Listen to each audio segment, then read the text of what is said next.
नमस्कार साथियों, हम लोग हिंदी कहानी के उद्भव और विकास के बारे में चर्चा कर रहे थे। तो हम लोगों ने अभी तक उसमें प्रेमचंद पूर्व युग के बारे में पढ़ लिया था। जो दूसरा युग है प्रेमचंद प्रसाद युग है। ठीक है, आप लोग पहला वीडियो देख लीजिएगा। मैं डिस्क्रिप्शन में लिंक डाल दूंगा, आप लोग देख लीजिएगा। तभी ये वीडियो आगे समझ में आएगा आप लोगों को। तो दूसरा जो युग था प्रेमचंद प्रसाद युग नाम से था। 1915 से 1936 ईस्वी के काल को हम लोग प्रेमचंद प्रसाद युग कहते हैं। इस युग में प्रेमचंद और जयशंकर प्रसाद ने कहानी की दो विभिन्न शैलियों का विकास किया। प्रेमचंद ने सामाजिक यथार्थ था, जो समाज में जो सत्यता थी, उस परंपरा को विस्तार दिया, जबकि प्रसाद ने व्यक्ति की अनुभूतियों और उसके मनोवैज्ञानिक सत्यों को कहानी का विषय बनाया। तो चूंकि प्रेमचंद जी सामाजिक स्तर पर जो लोग गरीब थे या दलित थे, ठीक है, तो उन लोगों के बारे में लिखना प्रारंभ किया। जो समाज का सत्य था उनके बारे में लिखना प्रारंभ किया। तो जो प्रसाद जी थे वो उन्होंने उन्होंने जो व्यक्ति है, व्यक्ति के व्यक्तिगत के व्यक्तियों की अनुभूतियों और उनके मनोवैज्ञानिक सत्यों को कहानी का विषय बनाया। हिंदी कहानी का प्रेमचंद प्रसाद युग भारतीय स्वतंत्रता आंदोलन के गांधी युग के समांतर चला। तो जो आप लोग जानते ही हैं, 1915 से 1936 ईस्वी के समय भी जो गांधी जी काफी आंदोलन कर रहे थे और काफी सक्रिय थे। तो उसी उसी के अनुसार जो प्रेमचंद जी थे गांधी जी के साथ काफी समय तक रहे और उनके अहिंसा और सत्याग्रह आंदोलनों में भाग भी लिया। इन्होंने तो जो गांधी जी का प्रत्यक्ष प्रभाव है वो तो प्रेमचंद जी पे रहा। ठीक है, और ये प्रभाव कहाँ उनकी कहानियों में भी दिखाई देता है। जो जयशंकर प्रसाद हैं उन पर इतना प्रभाव गांधी जी का नहीं दिखता, किंतु अगर हम ध्यान दें तो गांधी भी दर्शन के स्तर पर आध्यात्मवाद और व्यक्तिवाद में आशा रखते थे। तो प्रसाद और गांधी के बीच भी गहरे स्तर पर समानताएं खोजी जा सकती हैं। जो पहले कवि रहे प्रेमचंद प्रसाद युग के, वो मुंशी प्रेमचंद जी थे। मुंशी प्रेमचंद 1901 से अपना लेखन कार्य शुरू कर 8 अक्टूबर 1936 में ईस्वी में मृत्यु तक अबाध गति से लिखते रहे। ठीक है, प्रेमचंद ने लगभग 300 कहानियां लिखी। ये कहानियां अपने और ये जो कहानियां हैं 300 कहानियां मानसरोवर खंड नाम से प्रकाशित हैं, पुस्तकें आती हैं उसमें संकलित हैं। ये कहानियां अपने विकास क्रम में 2 सोपानों से गुजरती हैं। मोटे तौर पर उनकी प्रारंभिक दौर की कहानियों को 1907 से 1920 ईस्वी के बीच और दूसरे दौर की कहानियों को 1920 से 1936 ईस्वी के बीच, तो 2 भागों में हम लोग डिवाइड कर लेंगे। इसमें क्या है कि प्रारंभिक दौर की कहानियों में राष्ट्रीय चेतना से अनुप्राणित भावात्मक अभिव्यक्ति हुई। चूंकि वो समय ही था वैसा कि लोगों के अंदर राष्ट्र के प्रति संवेदना जागृत करने के लिए प्रेमचंद जी की कहानियाँ, प्रेमचंद जी का जो प्रारंभिक दौर था उस प्रकार की कहानियाँ लिखी गई उसमें। ठीक है, और उसके बाद अनुप्राणित भावना अभिव्यक्त हुई। वहीं दूसरे दौर में प्रेमचंद सामाजिक व आर्थिक चेतना से परिष्कृत होते गए। तो धीरे धीरे उन पर समाज और सामाजिक चेतना का प्रभाव हुआ और उन्होंने सामाजिक कहानियां लिखना प्रारंभ किया। राजेंद्र यादव जी लिखते हैं कि भूल सुधार और हृदय परिवर्तन उनकी अधिकांश कहानियों की रीढ़ है, थीम या विषय है। राष्ट्रीय भावना, समाज सुधार, पारिवारिक आदर्श और एक मानवतावादी दृष्टि से चरित्र की ऊंचाई और महानता वाले परंपरागत आदर्श की स्थापना। ठीक है, तो ये राजेंद्र यादव जी प्रेमचंद जी के बारे में लिखते हैं कि राष्ट्रीय भावना मतलब भूल सुधार और हृदय परिवर्तन उनकी अधिकांश कहानियों का मूल है। तो कोटेशन आते हैं जो वो लोग आप लोग याद कर लिया कीजिए, और जब आप उत्तर में लिखते हैं तो उत्तर काफी रोचक बन जाता है। प्रारंभिक दौर की कहानियां आर्य समाजी और राष्ट्रीय सुधार व मर्यादाओं के साथ हृदय परिवर्तन की कहानियां हैं। उनके प्रारंभिक दोनों संग्रहों की कहानियां इसकी वजह है, इसकी गवाह है। सौजे वतन और सप्त सरोज, ये दोनों कहानी संग्रह हैं। ईदगाह बूढ़िका की आदर्शवादी कहानी है। ये जो कहानियां हैं ये आदर्शवादी कहानियां हैं।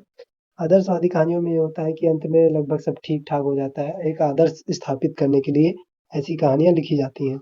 प्रेमचंद की कहानियां धीरे धीरे किस्सा गोई के शिल्प से द्वंदात्मक शिल्प में परिवर्तित होते दिखाई देती हैं। प्रेमचंद के दूसरे दौर की कहानियों में भावुक आदर्शवाद के साथ ही एक सचेत बदलाव परिलक्षित किया जा सकता है। विषय चयन और उद्देश्य दोनों स्तर पर विषय चयन और उद्देश्य दोनों स्तर पर काफी बदलाव हुए प्रेमचंद जी की दूसरी कहानी दौर में, अर्थात 1920 से 1936 के बीच में।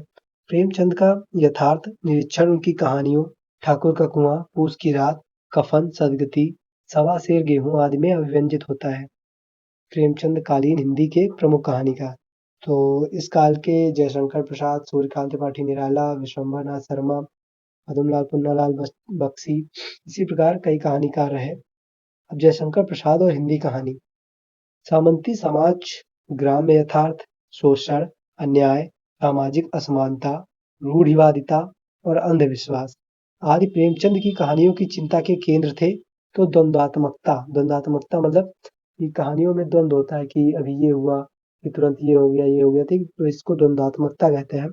गौरवशाली अतीत, दृश्यांकन इत्यादि की रचना प्रसाद और उनके अनुकरण पर लिखी गई कहानियों की प्रकृति है।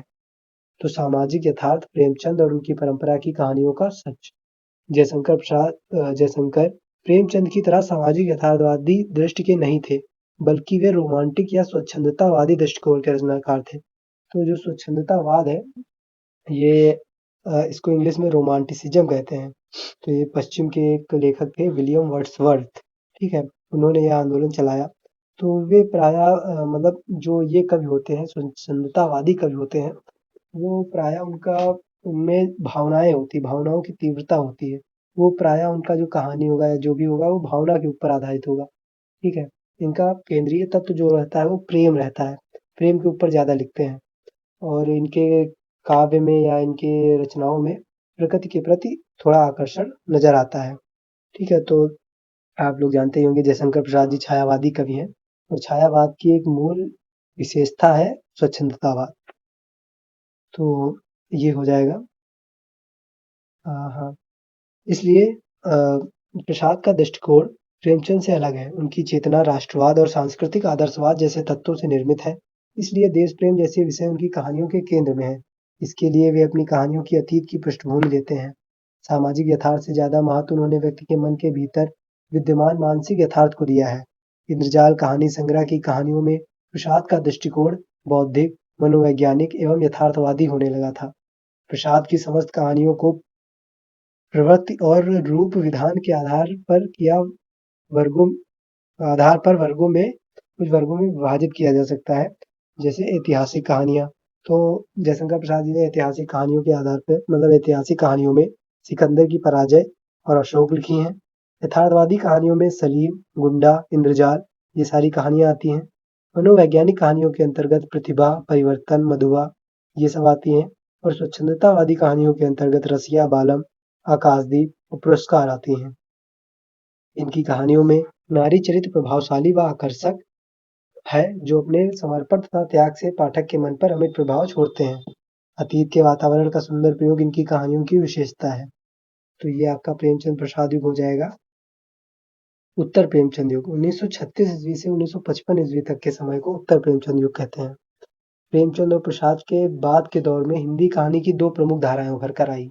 यह युग दो विचारधाराओं के प्रभाव का युग है, मार्क्सवाद तथा मनोविश्लेषणवाद। मार्क्सवाद से प्रभावित धारा को प्रगतिवादी या समाजवादी कहानी कहते हैं, ठीक है? तो मार्क्सवाद में ये क्या था कि उन्होंने जो निम्न वर्ग के लोग हैं, उनके ऊपर उनके लिए काफ़ी प्रयास किए, उनके लिए कई आंदोलन हुए, ठीक है? तो मार्क्सवाद का सामान्यतः अर्थ समाज से लिया जाता है, जो समाज के नीचे तबकों के लोग हैं, उनके प्रति लिया जाता है, ठीक है? तो जो मार्क्सवाद हो गया, मार्क्सवाद तथा मनोविश्लेषणवाद के अंतर्गत जो साइकोलॉजी होती है, तो उससे प्रभावित कुछ कहानियाँ लिखी गई और मार्क्सवाद से प्रभावित कहानियाँ लिखी गई इस युग में। मार्क्सवाद से प्रभावित धारा को प्रगतिवादी या समाजवादी कहानी कहते हैं, जबकि फ्रॉयड के मनोविश्लेषणवाद से प्रभावित धारा को मनोवैज्ञानिक या मनोविश्लेषणवादी कहानी कहा जाता है। तो मनोविश्लेषणवादी कहिए चाहे मनोवैज्ञानिक, अर्थात जो एक व्यक्ति विशेष के जो मन होता है, ठीक है? उस पर आधारित कहानियाँ लिखी जाती थी। अब प्रगतिवादी कहानियाँ, प्रगतिशील, यथार्थवादी, सामाजिक, कोई भी मतलब ये तीनों नाम कहे जाते हैं कि प्रगतिशील कहानी, यथार्थवादी कहानी या सामाजिक कहानी, ठीक है? प्रगतिवाद मार्क्सवाद का साहित्यिक संस्करण है। साहित्यिक संस्करण है का अर्थ होता है कि एक नया रूप है इसका। तो प्रगतिवाद जो है वो मार्क्सवाद का साहित्यिक संस्करण है, अर्थात मार्क्सवाद अगर सामाजिक विज्ञान में देखा जाए, सोशियोलॉजी समाजशास्त्र में देखा जाए, तो मार्क्सवाद निम्न वर्ग के जो लोगों हैं उनके प्रति थोड़ा संवेदना प्रकट करता है तो उसी प्रकार हिंदी साहित्य में प्रगतिवाद है। ठीक है, ये दोनों समझो सेम ही है। जैसे सोशियोलॉजी में मार्क्सवाद, वैसे हिंदी में प्रगतिवाद। इस विचारधारा के अनुसार कहानी या साहित्य की किसी भी विधा को वर्गीय शोषण व दमन का विरोध करना चाहिए। प्रगतिवादी लेखक शिल्प को गौण मानते हैं और मजदूर, किसान तथा अन्य वंचित वर्गों के शोषण व दमन का विरोध करने वाली संवेदना को साहित्य का प्राण तत्व मानते हैं। इस धारा के सबसे समर्थ लेखक यशपाल जैन जी हैं। इनकी प्रमुख रचनाएं भूख के 3 दिन, फूलों का कुर्ता, पराया सुख।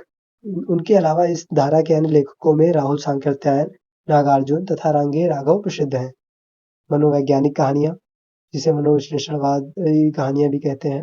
हिंदी में प्रेमचंद के बाद कुछ ऐसे कहानीकार आए जिन्होंने व्यक्ति मन को कहानी के केंद्र में रखा। इन कहानीकारों की दिलचस्पी सामाजिक समस्याओं में कम थी और व्यक्ति की वैयक्तिक पीड़ाओं और मानसिक अंतर्द्वंद के चित्रण में अधिक थी। इन्होंने मनुष्य के अंतर्मन की क्रियाओं और प्रतिक्रियाओं को कहानी का विषय बनाया। मनुष्य के आंतरिक द्वंद्व पर विशेष ध्यान देने के कारण इनकी कहानियों में मनोवैज्ञानिक सत्य और चरित्र की व्यक्तिक विशिष्टता विशेष रूप से व्यक्त हुई। इन कहानीकारों में जैनेन्द्र कुमार, इलाचंद जोशी और अज्ञे का स्थान प्रमुख है। जैनेन्द्र की कहानियों पर दार्शनिकता का भी प्रभाव नजर आता है। उनकी प्रसिद्ध कहानियां हैं पाजेब, एक रात, नीलम देश की राजकन्या, जय संधि और मास्टर जी आदि। इलाचंद जोशी ने भी मनोवैज्ञानिक कहानियां लिखी हैं। मनोवैज्ञानिक कहानियों में कथा वस्तु बाहरी जीवन अर्थात सामाजिक, राजनीतिक या आर्थिक जीवन की न होकर व्यक्ति के आंतरिक जीवन से संबंधित है। इन कहानियों में घटनाओं का महत्व कम हो जाता है और चरित्रों के अंतर्द्वंद, चिंतन मनन, आत्मविश्लेषण आदि का महत्व बढ़ जाता है। इनकी भाषा सीधी सपाट न होकर बेहद प्रतीकात्मक हो जाती है। ये प्रतीकों के माध्यम से अपना बात कहते हैं। अब अगला युग जो होगा वो हुआ नई कहानी। तो 1955 से 60 के मध्य का समय नई कहानी कहा जाता है। तो इस समय ये क्या था कि नई कहानी का प्रवर्तक कौन है, इस पृष्ठ पर काफी विवाद था। ठीक है, तो जो कुछ कहानियां हैं, जैसे एक कहानी है परिंदे और एक कहानी है दादी। परिंदे निर्मल वर्मा द्वारा रचित है और दादी मार्कंडेय द्वारा रचित है। तो जो बच्चन सिंह थे वो दादी कहानी को प्रथम कहानी मानते थे। नई कहानी युग की प्रथम कहानी दादी को बच्चन सिंह मानते थे और जो नामवर सिंह थे वो परिंदे को नई कहानी का पहली कहानी मानते थे। तो काफी इस पे विवाद हुआ। अंत में जो निर्मल वर्मा द्वारा रचित परिंदे है उसे ही पहली कहानी मान लिया गया। ठीक है, तो स्वतंत्रता प्राप्ति के बाद हिंदी में कहानी का एक नया आंदोलन अस्तित्व में आया। इसे नई कहानी के नाम से जाना जाता है। निर्मल वर्मा द्वारा लिखित कहानी परिंदे को पहली नई कहानी माना जाता है। नई कहानी में प्रेमचंदोत्तर युग की यथार्थवादी और मनोवैज्ञानिक कहानियों की दो अलग अलग धाराएं पुनः एक होती नजर आती हैं। जैसे कि उस युग में बट गई थी दो धाराएं प्रेमचंदोत्तर युग में। ठीक है, उसी प्रकार अब इस युग में दोनों धाराएं पुनः एक नजर होती प्रतीत होती हैं। इस युग की कहानियों में भी सामाजिक समस्याओं और यथार्थ की जटिलताओं को चित्रित किया गया है, लेकिन व्यक्ति के निजी व्यक्तित्व की उपेक्षा भी नहीं की गई। इस युग की कहानी के केंद्र में पारिवारिक और मानवीय संबंधों में आने वाले परिवर्तन प्रमुख रहे हैं। पिता पुत्र, पति पत्नी, भाई बहन के रिश्ते में ही नहीं, हमारे सामाजिक संबंधों में होने वाले परिवर्तन भी चित्रित हुए। यद्यपि इस युग के अधिकतर कथाकारों ने मध्य वर्ग को ही कहानी का विषय बनाया, लेकिन अब कहानी में महानगर, शहर, कस्बा और गांवों की विशिष्ट जिंदगी को अलग पहचाना जा सकता था। नई कहानी का केंद्रीय कथ्य स्वतंत्रता प्राप्ति के बाद के मध्य वर्ग की आशाओं, आकांक्षाओं और स्वप्नमंग से संबद्ध है। ठीक है, इस युग में कुछ महिला कहानीकारों ने भी उल्लेखनीय कहानियां लिखी, जिनमें कृष्णा सोबती, मन्नू भंडारी और उषा प्रेमवदा के नाम विशेष उल्लेखनीय हैं। कहानीकारों में भीष्म साहनी, मार्कंडेय, फणीश्वर नाथ रेणु, राजेंद्र यादव, निर्मल वर्मा, मोहन राकेश, कमलेश्वर, धर्मवीर भारती आदि प्रमुख हैं। इस युग की कहानियों की बात की जाए तो एक टूटना कहानी है जो कि राजेंद्र यादव द्वारा रचित है। अकेली कहानी है जो कि मन्नू भंडारी द्वारा रचित है। वापसी कहानी उषा प्रेमवदा द्वारा रचित है, ये आपके पाठ्यक्रम में भी है। चीफ की दावत भीष्म साहनी द्वारा रचित है। तो मलबे का मालिक मोहन राकेश द्वारा रचित है, ये भी आपके पाठ्यक्रम में सम्मिलित है। समकालीन कहानी और परवर्ती कहानी ये आखिरी युग है। 1960 से अब तक के युग को समकालीन या परवर्ती कहानी कहा जा सकता है। नई कहानी के बाद की हिंदी कहानी को सामान्यतः समकालीन कहानी कह दिया जाता है। इसके अंतर्गत कई कहानी आंदोलन सीमित या व्यापक रूप में दिखते हैं। जिनमें प्रमुख है अकहानी, समांतर कहानी, जनवादी कहानी, सचेतन कहानी, सहज कहानी तथा सक्रिय कहानी। यद्यपि बाद में नई कहानी जैसा कोई समर्थ कहानी आंदोलन नहीं उभरा, लेकिन कई अच्छे कहानीकार उभरे जिन्होंने हिंदी कहानी की परंपरा को समृद्ध किया। इनमें काशीनाथ सिंह, ज्ञानरंजन, रमेश उपाध्याय, गोविंद मिश्र, मुद्रा राक्षस, मृदुला गर्ग, मृणाल पांडेय आदि प्रमुख हैं। तो ये आपका हिंदी कहानी का उद्भव और विकास कंप्लीट हो गया है। अब आपकी जो कहानियाँ हैं आपके पाठ्यक्रम में, उन पर हम लोग कल चर्चा करेंगे। धन्यवाद।